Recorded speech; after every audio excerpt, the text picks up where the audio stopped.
Side থেকে তিনটা team যদি প্রেডিকশনের কথা বলি এবং যদি প্রবাবিলিটির কথা বলি, উপরে আমরা দেখতে পাচ্ছি 40% দেওয়া আছে বাংলাদেশ টপ ওয়ানের জন্য তাদের ম্যান টু ম্যান অ্যাডভান্টেজের কারণে। এই 1-2 করে ইউজটা হয়ে যাবে প্রান্তর M590 আমরা দেখতে পারবো। ব্যাক টু ব্যাক শটগুলো যাচ্ছে, আরো কিছু ড্যামেজ দিবেন অস্কার ইউজ হবে, এখানে আরো কিছু ড্যামেজ দিবেন প্রান্ত।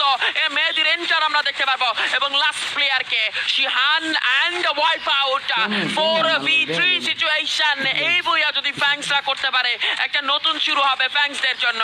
রাকিব এন্ট্রি জয়েক আয়ান এখানে নেই, 5 কিলা জয়েকের কাছে আছে অলরেডি, তার স্নাইপার ব্রিলিয়ান্স সে দেখিয়ে দিয়েছে।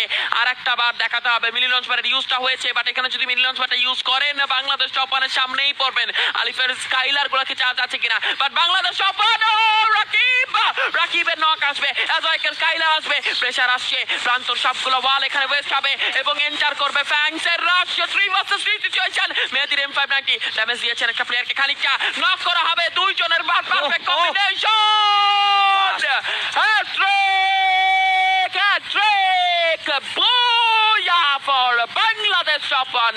কাম অন গাইস, ঢাকা ওয়াচ পার্টিতে যারা আমার সাথে দেখছেন সবাই একসাথে টপ ওয়ান টপ ওয়ান